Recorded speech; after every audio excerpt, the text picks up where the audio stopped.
আমার শাশুড়ি মা আমাকে গ্রামের বাড়িতে পাঠিয়ে দিলেন শ্বশুর মশাইয়ের সাথে। সেদিন হঠাৎ বৃষ্টি এলো, আর আমি বাইরে ভিজে বাড়িতে ঢুকলাম। বুঝতে পারলাম শাড়িটা পুরো ভিজে গেছে, আর খোলা চুলগুলো কাঁধের উপর নেমে পড়ছে।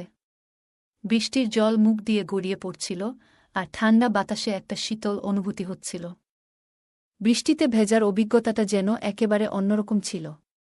ঘরের মধ্যে মোমবাতির মৃদু আলো আর বাইরের বৃষ্টির ঝিরঝির আওয়াজ পুরো পরিবেশটাকে অসাধারণ করে তুলেছিল। শাড়িটা ঠিক করতে করতে আমি শ্বশুর মশাইকে বললাম, বাবা, জানালা আর দরজাগুলো বন্ধ করে দেবেন, নইলে জল ঘরে ঢুকে যাবে। আমার কথা শোনার সাথে সাথেই তিনি জানলাগুলো বন্ধ করে দিলেন, কিন্তু তার দৃষ্টিটা কিছুক্ষণ আমার উপর স্থির ছিল। তিনি কিছুক্ষণ আমাকে দেখলেন, সম্ভবত দেখছিলেন যে আমি পুরোপুরি ভিজে গেছি কিনা। আমি তার এই দেখাটা অনুভব করলাম, কিন্তু কিছু না দেখার ভান করে বললাম, বাবা, মোমবাতিটা নিয়ে ওপরের ঘরে চলুন, যেন আমি কাপড় বদলাতে পারি আর একটু আরামে বসতে পারি। শ্বশুর মশাই কিছুক্ষণ পরে তার দৃষ্টি সরিয়ে নিয়ে বললেন, ঠিক আছে বৌমা, চলো ওপরে ঘরে যাই। আমরা দুজন ওপরের ঘরে গেলাম। তারপর আমি বাথরুমে গিয়ে বাবাকে ডেকে বললাম, বাবা, এখানে এতগুলো কল কেন খোলা রাখছে? আপনি এখানে দেখুন এবং জল বন্ধ করুন। বাবুজি বাথরুমে এসে নলগুলো বন্ধ করতে লাগলেন। ঠিক তখনই আমার পা হঠাৎ ফসকে গেল, আর বাবুজি আমাকে তৎক্ষণাৎ ধরে ফেললেন। আমার মনে তখন বেশ অস্বস্তি হচ্ছিল, কিন্তু আমরা দ্রুত পরিস্থিতি সামলে নিলাম। কিন্তু শ্বশুর মশাই আমাকে বাথরুমে, বন্ধুরা, আজকের গল্পটি আরও স্পেশাল, কেউ মিস করো না। আর দয়া করে গল্পগুলো ভালো লাগলে ভিডিওটি লাইক, শেয়ার এবং চ্যানেলটি সাবস্ক্রাইব করো প্লিজ। এমন সময় আমার শাশুড়ি মার ফোন এলো। আমি আগে থেকেই বুঝতে পারছিলাম যে কিছু একটা গুরুত্বপূর্ণ কথা হবে, কারণ তিনি সাধারণত তেমন কোনো কারণ ছাড়া এত তাড়াতাড়ি আমাকে ফোন করেন না। আমি তখন অফিসে ছিলাম। আমি ফোনটা তুলে নিলাম এবং তার কণ্ঠে হালকা উত্তেজনা লক্ষ্য করলাম। তিনি সরাসরি বললেন, বৌমা, তোমাকে তোমার বাবুজির সাথে গ্রামে যেতে হবে, অনেক গুরুত্বপূর্ণ কাজ আছে। আমার শাশুড়ি মার কথা শুনে আমি একটু অবাক হয়ে গেলাম। আমার মাথায় তখনই ভাবনা এলো, কেন তিনি নিজে যাচ্ছেন না, আর কেন আমাকে যেতে হবে? আমি শান্তভাবে বললাম, শাশুড়ি মা, আপনি এবং আপনার ছেলে কি একসাথে যেতে পারতেন না? আমারও অফিসের কাজ রয়েছে। শাশুড়ি মা একটু গম্ভীর হয়ে বললেন, বৌমা, তুমি তো জানো আমি যখনই বাইরে যাই আমার শরীরটা ভালো থাকে না। আর তোমার স্বামী সবসময় নিজের কাজে ব্যস্ত থাকে বা তার বন্ধুদের সাথে মিলে মদ খেয়ে সময় কাটায়। ওকে বোঝানোর চেষ্টা করেও কোনো লাভ হয় না। তাই আমি তোমার উপরই ভরসা করি। বৌমা, তার কথায় একটা সত্যতা ছিল। আমার স্বামী সত্যিই তার বন্ধুদের সাথে সময় কাটাতে বেশি পছন্দ করত, আর বাড়ির কাজের ব্যাপারে তার কোনো আগ্রহ ছিল না। পরিস্থিতি বুঝে আমি শাশুড়ি মাকে বললাম, ঠিক আছে শাশুড়ি মা, আপনি যেমন চান। শাশুড়ি মা তখন শান্তভাবে বললেন, বৌমা, তোমাকে প্রপার্টির কাজ দেখার জন্য যেতে হবে, এটা খুবই জরুরি। আর তুমি ঠিকভাবে সামলে নিতে পারবে। বাবুজির সাথে সোমবার থেকে বুধবার পর্যন্ত সেখানে থাকলেই চলবে। বৃহস্পতিবার কাজ শেষ করে তুমি শুক্রবার বা শনিবার বাড়ি ফিরে আসতে পারবে। আমি তাকে আশ্বস্ত করে বললাম, ঠিক আছে শাশুড়ি মা, আপনি চিন্তা করবেন না। আমি বাবুজির সাথে চলে যাব। আমি দ্রুত সিদ্ধান্ত নিলাম এবং ভাবতে লাগলাম যে গ্রামের বাড়িতে যাওয়া আমার জন্য একটি নতুন অভিজ্ঞতা হতে পারে। আসলে অনেকদিন ধরেই আমি বাড়ি আর অফিসের কাজের মধ্যে আটকে ছিলাম, তাই একটা বিরতির প্রয়োজন অনুভব করছিলাম। শাশুড়ি মা ঠিকই বলেছিলেন, গ্রামের বাড়িটা বেশ বড় এবং সুন্দর ছিল। হয়তো এই পরিবর্তন আমার জন্য একটু নতুনত্ব নিয়ে আসবে। তো বন্ধুরা, এবার আমি আপনাদের আমার বাবুজির ব্যাপারে বলি, মানে আমার শ্বশুরমশাইয়ের ব্যাপারে। আমার শ্বশুরমশাইয়ের বয়স প্রায় ৬০ বছর হবে, কিন্তু এই বয়সেও তিনি বেশ শক্তসমর্থ এবং পরিশ্রমী। আমাদের ব্যবসা শুরু থেকেই ভালোই চলেছে, তাই আমাদের পরিবারে কোনো কিছুর অভাব নেই। আমাদের বাড়িতে গাড়ি, চাকরবাকর এবং বড় একটা গ্রামে বাড়ি সবই আছে। আমার একটা মেয়ে আছে, তবে সে টেস্ট টিউব পদ্ধতির মাধ্যমে জন্মেছে। হ্যাঁ, আমার মেয়ে আমার স্বামীর মাধ্যমে জন্মায়নি, কারণ আমার স্বামী সেই সক্ষমতা রাখেন না। এই সত্যটি কেবল আমি এবং আমার শ্বশুরমশাই জানে, বাড়ির অন্য কেউ, এমনকি আমার শাশুড়ি মাও এ ব্যাপারে কিছু জানেন না। যখন শাশুড়ি মা আমাকে গ্রামের বাড়িতে যেতে বলেছিলেন, আমি ভেতর থেকে একটু খুশিই হয়েছিলাম। সেদিন রাতেই আমি পরের দিন গ্রামের বাড়িতে যাওয়ার প্রস্তুতি নিতে শুরু করলাম। এরপর আমি আমার শ্বশুরমশাইয়ের ঘরে গেলাম।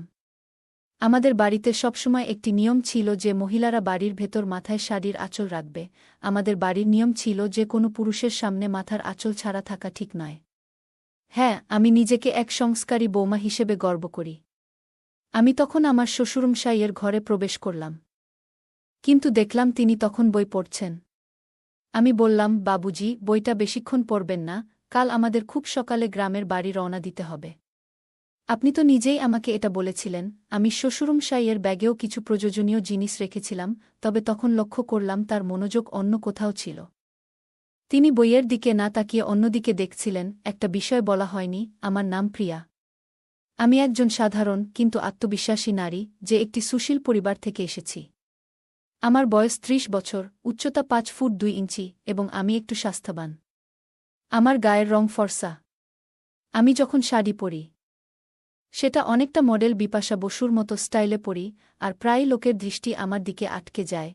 আমি এসব বলছি যাতে আপনি আমার কল্পনা করতে পারেন এবং আমার গল্প পড়ার সময় আমার চেহারা আপনার মনে স্পষ্টভাবে ফুটে ওঠে। আমি একজন সাধারণ মেয়ে, যে পরিবার ও সমাজের নিয়মের মধ্যে জীবনযাপন করছি। কিন্তু এইবারের গল্পে কিছু একটা আলাদা ঘটেছে, এমন কিছু যা আমার জীবনে এক নতুন মোড় নিয়ে এসেছে, যা আমি কখনো স্বপ্নেও ভাবতে পারি নাই। আমরা দুপুরের পর একটু দেরিতে রওনা হলাম। আমরা গাড়িতে যাচ্ছিলাম, আর আমার শ্বশুরমশাই গাড়ি চালাচ্ছিলেন। ট্রাফিকের কারণে আমরা সন্ধ্যা ৭টার দিকে গ্রামে পৌঁছালাম। সেখানে আমাদের একটি ছোট্ট সুন্দর বাড়ি আছে, যা একটি ছোট পাহাড়ের উপরে অবস্থিত। যদিও পাহাড়ে অবস্থিত, গাড়ি সহজেই সেখানে যেতে পারে। বাড়িটি একতলা, চারপাশে সুন্দর পাহাড় আর ঠান্ডা বাতাস বইছিল। আমাদের কিছু আত্মীয়ও সেখানে ছিল, তাই তারা আমাদের রাতের খাবারের জন্য আমন্ত্রণ জানিয়েছিল। সেখানে আমাদের বাড়ির দেখাশোনা করার জন্য সুনীল নামের একজন কর্মচারীও ছিল। কিন্তু তার বাড়ির কোনো একজনের শরীর খারাপ হওয়ায় সে পরদিন সকালে বাড়ি ফিরতে চাইছিল, আর শ্বশুরমশাই তাকে গ্রামের বাড়িতে যাওয়ার অনুমতি দিয়েছিলেন। বাইরে তখন বৃষ্টি হচ্ছিল, আর আমরা আত্মীয়ের বাড়িতে রাতের খাবার খেতে গেলাম। আমরা খাওয়া-দাওয়ার সব আয়োজন সেখানেই করেছিলাম। কিছুক্ষণের মধ্যেই আমার বড় শাশুড়িমা এলেন এবং আমাদের মধ্যে কিছু পারিবারিক আলোচনা হল, যা সাধারণত পরিবারে হয়ে থাকে। সেই রাত বড় শাশুড়িমা আমাদের বাড়িতেই থেকেছিলেন। আমার শ্বশুরমশাই আর বড় শাশুড়িমার স্বামী একসাথে বসে তাদের বাড়িতে মদ্যপান করছিলেন। এবং এভাবেই আমাদের রাত কেটে গেল। সোমবার এভাবেই শেষ হল। পরের দিন মঙ্গলবার, শ্বশুরমশাই তার কাজে বেরিয়ে গেলেন, আর আমি বড় শাশুড়ি মায়ের সাথে ছিলাম। সেই রাতে আমরা বড় শাশুড়ি মায়ের বাড়িতে রাতের খাবার খেলাম, এবং আমার শ্বশুরমশাই আবারও বড় শাশুড়ি মার স্বামীর সাথে বসে মদ্যপান করছিলেন। আমার শ্বশুরমশাইও মদ্যপান করেন, তবে তিনি আমার স্বামীর মতো অতিরিক্ত পান করেন না। কিছুক্ষণ পর শ্বশুরমশাই বললেন, বৌমা, আমি বাংলোর দিকে যাচ্ছি। বড় শাশুড়ি মা বললেন, আপনি যান, আমাদের আরও কিছু কথা আছে। কিছু সময় পরে আমি বড় শাশুড়ি মায়ের বাড়ি থেকে বেরিয়ে এলাম। তখন বাইরে প্রবল বৃষ্টি হচ্ছিল। তাই বড় শাশুড়িমা আমাকে একটি ছাতা দিলেন এবং আমি বাড়ি ফিরে এলাম। বাড়িতে এসে দেখলাম শ্বশুরমশাই আবারও মদ্যপান করতে করতে টিভি দেখছেন। আমি বাড়িতে পৌঁছানোর সময় বৃষ্টি এবং বাতাসের কারণে পুরোপুরি ভিজে গিয়েছিলাম। আমাদের বাড়িটি ছিল বেশ বড়, একটি বাংলো, কিন্তু আমি সেটিকে বাড়ি বলতেই বেশি ভালোবাসতাম। নিচে ছিল একটি বড় হল রুম এবং উপরে কয়েকটি ঘর। ছাতাটি ছিল ছোট, আর যখন বৃষ্টিতে ভিজে আমি ঘরে ঢুকলাম, তখন অনুভব করলাম আমার শাড়িটি পুরোপুরি ভিজে গিয়েছে। আমার খোলা চুলগুলি কাঁধের উপর নেমে এসেছিল, আর সেগুলোতে এখনও বৃষ্টির জল ঝরছিল। ঠান্ডা বাতাসের জন্য হালকা শীত লাগছিল। বৃষ্টিতে ভেজার এই অনুভূতি একেবারেই আলাদা ছিল। ঘরের ভেতরে মোমবাতির হালকা আলো এবং বাইরের প্রবল বৃষ্টির শব্দ পরিবেশটিকে আরও বিশেষ করে তুলেছিল। আমি আমার শাড়ির আঁচল ঠিক করতে করতে শ্বশুরমশাইকে বললাম, বাবুজি, জানালা এবং দরজা বন্ধ করে দিন, না হলে জল ভিতরে চলে আসবে। আমার কথা শুনে তিনি সাথে সাথেই জানালাগুলি বন্ধ করে দিলেন, তবে কিছুক্ষণ ধরে তার দৃষ্টি আমার দিকে স্থির ছিল। তিনি আমার দিকে তাকিয়েছিলেন, যেন দেখার চেষ্টা করছিলেন আমি সম্পূর্ণ ভিজে গিয়েছি কিনা। তার সেই নজর আমার একটু অস্বস্তি লাগল। আমি সেটাকে উপেক্ষা করে বললাম, বাবুজি, মোমবাতি নিয়ে উপরের ঘরে চলুন, যাতে আমি কাপড় পরিবর্তন করে একটু বিশ্রাম নিতে পারি। কিছুক্ষণ পরে শ্বশুরমশাই তার দৃষ্টি সরিয়ে নিলেন এবং সম্মতি জানিয়ে বললেন, ঠিক আছে, বৌমা, চলো উপরে যাই। আমি এবং শ্বশুরমশাই উপরের ঘরে চলে গেলাম। এরপর আমি বাথরুমে ঢুকে বললাম, বাবুজি, এখানে এতগুলো পানির ট্যাপ কেন খোলা আছে? আপনি একটু দেখুন এবং এগুলো বন্ধ করে দিন, অযথা এইভাবে পানিগুলো অপচয় হচ্ছে। শ্বশুরমশাই বাথরুমে এলেন এবং ট্যাপগুলো বন্ধ করতে শুরু করলেন। কিন্তু হঠাৎ করেই শাওয়ার চালু হয়ে গেল, আর আমি আবারও ভিজে গেলাম। আমি তখন নীল শাড়ি পরেছিলাম, আর মাথায় আঁচলটাও ছিল। দেখলাম শ্বশুরমশাই নীরবে আমার দিকে তাকিয়ে আছেন ভয়ে। আমি কিছু বলি কিনা। বৃষ্টির জন্য আমার শাড়িটি পুরোপুরি ভিজে গিয়েছিল, আর তিনি আমার দিকে এক দৃষ্টিতে তাকিয়েছিলেন। একদিন এরকমই হয়েছিল, আমার শ্বশুরমশাই প্রায়ই বন্ধুদের সাথে বাইরে ঘুরতে যেতেন। তার সিগারেট খাওয়ার অভ্যাসও ছিল। একদিন সকালে আমি দোকানে গিয়েছিলাম, তখনও বৃষ্টি হচ্ছিল, আর আমি যথারীতি মাথায় শাড়ির আঁচল নিয়ে বেরিয়েছিলাম। আমি খুবই পরম্পরাগত মানসিকতার বউ। ছাতা নিয়ে দেখলাম শ্বশুরমশাই রাস্তার পাশে দাঁড়িয়ে আছেন। আমি ছাতাটি তার দিকে বাড়িয়ে দিলাম। কিন্তু দেখলাম তিনি আমার দিকে এক দৃষ্টিতে তাকিয়ে আছেন, তার চোখ যেন আমার দিক থেকে সরতেই চাইছিল না। মনে হচ্ছে আমাকে তিনি কিছু বলতে চান। বাড়ি ফিরে এসে আয়নায় তাকিয়ে দেখি শাড়ির সামনের অংশ কিছুটা ভিজে গিয়েছে, যা আমার চেহারায় আলাদা একটা সৌন্দর্য এনে দিয়েছে। শাড়িটি শরীরের সাথে লেগে থাকায় নিজেকে একটু অন্যভাবে দেখলাম। পিছনের দিকটাও কিছুটা ভিজে গেছে, সেটা খেয়াল করলাম। এরপর আমি কিছু দরকারি জিনিস নিয়ে ঘরের কাজ করতে শুরু করলাম। আমি কাজ করতে করতে ভাবছিলাম, এটা বেশ মজার বিষয় যে এমন একটা পরিস্থিতিতে নিজেকে খুঁজে পাচ্ছি। তাই ইচ্ছে করেই শ্বশুরমশাইয়ের সামন দিয়ে আসা যাওয়া করছিলাম। ঝাড়ু দেওয়ার সময় নিচু হয়ে কাজ করতে হতো, আর আমি আমার উপস্থিতি তার নজরে আনতে চেষ্টা করতাম। শ্বশুরমশাইও মাঝে মাঝে তাকিয়ে দেখতেন, আর কিছুটা হাসি মুখে তার অভিব্যক্তি লক্ষ্য করতাম। আবার কিছুক্ষণ পর শ্বশুরমশাই ঘরে ফিরে এলেন। তখন আমি পুরোপুরি ভিজে গিয়েছিলাম, তাই শাড়ি বদলাতে হলো। শ্বশুরমশাই বসেছিলেন যেখানে একটি আলমারি ছিল। আমি আলমারি খুলে আরেকটি লাল শাড়ি বের করলাম। ঘরের পাশে আরেকটি ছোট কক্ষ ছিল, যেখানে আমি শাড়ি বদলাতে গেলাম। শ্বশুরমশাই তখন বারান্দায় বসে বিশ্রাম নিচ্ছিলেন। দরজাটা সামান্য খোলা রেখেছিলাম, কারণ ঘরে একটু বাতাস আসার দরকার ছিল। আমি শাড়ি বদলাতে শুরু করলাম, আর শাড়ির ভাঁজ খুলতে খুলতে চুড়ির হালকা আওয়াজ হচ্ছিল। শ্বশুরমশাইও বাইরে বসেছিলেন, তবে তার উপস্থিতি তেমন গুরুত্ব দিচ্ছিলাম না। আমার শাড়ি বদলানোর সময় আমি পুরোপুরি নিজের কাজে মনোযোগ দিচ্ছিলাম, যদিও ঘরের পরিবেশে একটা অন্যরকম মৃদু অস্বস্তি টের পাচ্ছিলাম। কিন্তু এটিকে খুব সাধারণভাবে নিলাম এবং কাজ চালিয়ে গেলাম। আমি লক্ষ্য করছিলাম, বাবুজি তখন বারান্দায় বসে বিশ্রাম নিচ্ছিলেন। আমি বুঝতে পারছিলাম যে তিনি আমার কিছু কাজ খেয়াল করছেন। তিনি ধুতিটা কিছুটা ঠিক করছিলেন। ঘরটি কিছুটা অন্ধকার ছিল, তবে মোমবাতির নরম আলো ঘরের পরিবেশকে একটু আলাদা করে তুলেছিল। আমি ধীরে ধীরে শাড়ি বদলাতে শুরু করলাম। যদিও শাড়ি পুরো শরীরকে সহজেই ঢেকে নিতে পারে, আমার মনে হচ্ছিল এটি যথাযথভাবে জড়িয়ে নিতে সময় লাগছে। আমার আর বাবুজির মধ্যে বেশ কিছুটা দূরত্ব ছিল, প্রায় 12-15 ফুট। তিনি সোফায় বসে বাইরে তাকিয়েছিলেন, এবং আমি আমার কাজ নিয়ে ব্যস্ত ছিলাম।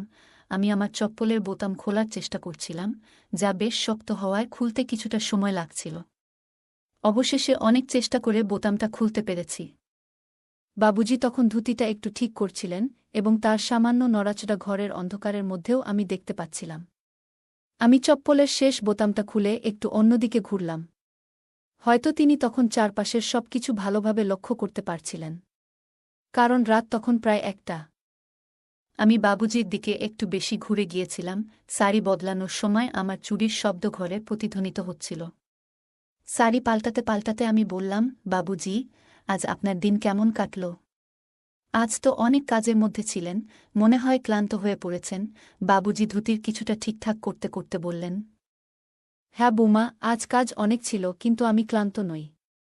এই গ্রামের বাতাসই যেন প্রাণ ভরে দেয়া। আমি ইতিমধ্যেই আমার শাড়ি পরছিলাম এবং এরপর ধীরে ধীরে বাকি জামা গুছিয়ে নিচ্ছিলাম। সেই সময় আমি বাবুজির সঙ্গে কথোপকথন চালিয়ে যাচ্ছিলাম।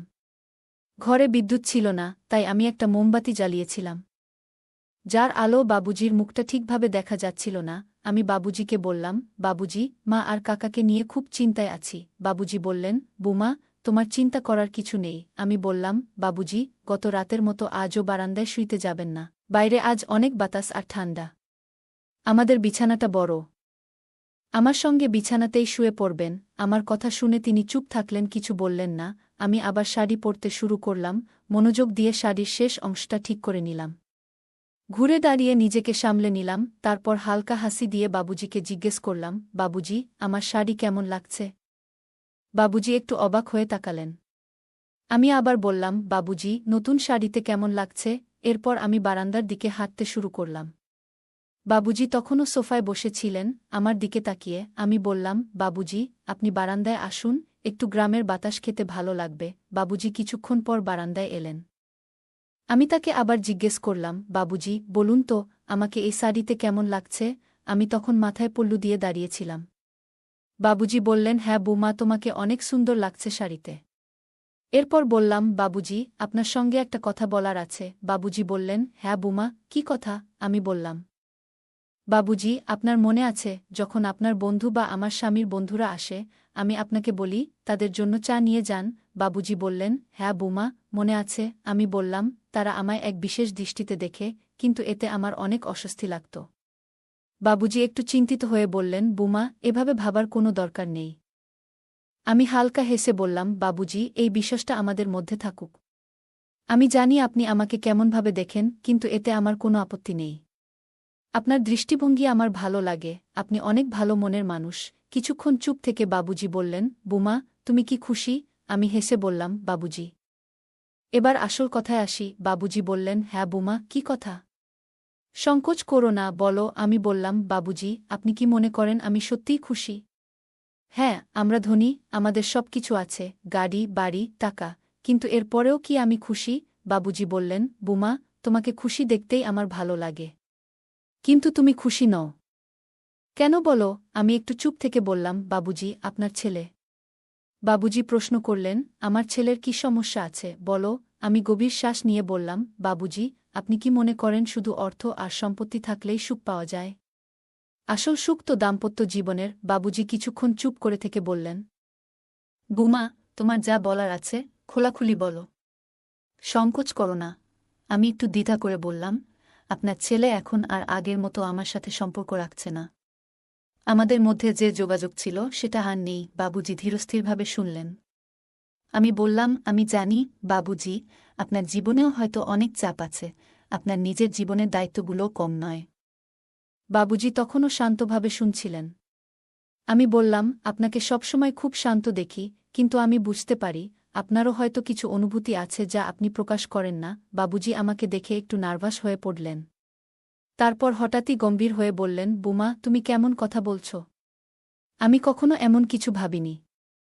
আর না তোমাকে সেই চোখে দেখেছি। তুমি তো আমাদের পরিবারের মানসম্মান, আর আমি সবসময় তোমার প্রতি সম্মান এবং শ্রদ্ধার দৃষ্টিতেই তাকিয়েছি। আমি একটু ঘাবড়ে গেলাম, কিন্তু আমার কথা চালিয়ে গেলাম, বাবুজি, আমি এসব কথা বলছি কারণ মাঝে মাঝে মনে হয় আমরা আমাদের সম্পর্কগুলো নিয়ে খোলাখুলি কথা বলতে পারি না। আপনি আমাকে খুব সম্মান করেন, কিন্তু আমি কয়েকবার আপনার চোখে কিছু আলাদা দেখেছি। বাবুজি কিছুটা অস্বস্তিতে পড়ে গেলেন, কিন্তু আবারও গম্ভীরভাবে উত্তর দিলেন, তোমার ধারণা ভুল, বুমা। পরিবারের সম্পর্কগুলো খুব পবিত্র, এবং আমাদের সবসময় সেগুলোর সম্মান করা উচিত। তোমার এমন কিছু ভাবার প্রয়োজন নেই। যদি তোমার কখনো এমন অনুভূতি হয়ে থাকে, আমি তার জন্য ক্ষমা চাই। কিন্তু আমার উদ্দেশ্য কখনোই এমন ছিল না। আমি বাবুজির কথায় সত্যতার ছোঁয়া পেলাম। তিনি সবসময় পরিবারের দায়িত্ব সততার সঙ্গে পালন করেছেন, আর হয়তো আমি ভুল বোঝাবুঝির শিকার হয়েছি। আমি মাথা নিচু করে বললাম, মাফ করবেন বাবুজি। আমি হয়তো কিছু ভুল বুঝেছি, আমার মনে হয় আপনাকে বুঝতে আমার অনেক ভুল হয়েছে। বাবুজি কোমল স্বরে বললেন, বোমা, এই বাড়িতে তুমি আমাদের মেয়ের মতো। হ্যাঁ, আমি চাই তুমি সবসময় খুশি থাকো, এবং এমন কোনো ভাবনা মনে না রাখো যা আমাদের সম্পর্ককে দুর্বল করে। বাবুজি বললেন। সেই মুহূর্তে আমার মনে হলো, আমি অযথা বাবুজি আর আমার সম্পর্ক নিয়ে ভুল ধারণা পুষে রেখেছিলাম। আমি নিজেকে প্রতিজ্ঞা করলাম, ভবিষ্যতে আমি কখনো এমন কিছু ভাবব না, এবং সবসময় পরিবারের সম্পর্কগুলোকে সম্মান দেব। সম্পর্কগুলোর মধ্যে সততা ও খোলামেলা কথোপকথন অত্যন্ত গুরুত্বপূর্ণ। যখন আমরা আমাদের ভাবনা ও অনুভূতিগুলো নিঃসংকোচে ভাগ করে নিই, তখনই সম্পর্কের ভিত্তি মজবুত হয়। যে কোনো সম্পর্কের শক্তি নির্ভর করে আমরা একে অপরের প্রতি কতটা সৎ এবং আন্তরিক। কখনো কখনো আমরা আমাদের ভাবনা ও অনুভূতিগুলো লুকিয়ে রাখি, যা ভুল বোঝাবুঝির সৃষ্টি করতে পারে। যখন আমরা কারো প্রতি আগে থেকেই কোনো ধারণা বা মতো তৈরি করি, তখন বাস্তবতা থেকে দূরে সরে যাই। এই বিভ্রান্তি আমাদের সম্পর্কগুলোতে অপ্রয়োজনীয় চাপ তৈরি করে। যদি আমরা আমাদের মনের কথা খুলে না বলি তাহলে অপর ব্যক্তি আমাদের সম্পর্কে সঠিক ধারণা পাবে না এবং ভুল সিদ্ধান্তে পৌঁছাতে পারে। তাই একে অপরের সাথে খোলাখুলি কথা বলা অত্যন্ত গুরুত্বপূর্ণ। এতে শুধু আমাদের অনুভূতিগুলো পরিষ্কার হয় না, পাশাপাশি অন্যজন আমাদের অবস্থান ও চিন্তাভাবনা সম্পর্কে সঠিক ধারণা পায়। সৎ কথোপকথনের মাধ্যমে সম্পর্কের বিশ্বাস ও বোঝাপড়া বাড়ে, যা আমাদের একে অপরের আরও কাছাকাছি নিয়ে আসে। সম্পর্কগুলো সফল করার জন্য কথা বলাকে সর্বোচ্চ গুরুত্ব দেওয়া উচিত। তো বন্ধুরা, এটাই ছিল আমাদের আজকের ছোট্ট গল্প। গল্পটা কেমন লাগলো জানাতে ভুলবে না। আরও মজার মজার রোমান্টিক গল্প শুনতে চাইলে ভিডিওটি লাইক, শেয়ার এবং চ্যানেলটি সাবস্ক্রাইবই করতে এবং বেল আইকনটি ক্লিক করতে ভুলবে না। ধন্যবাদ।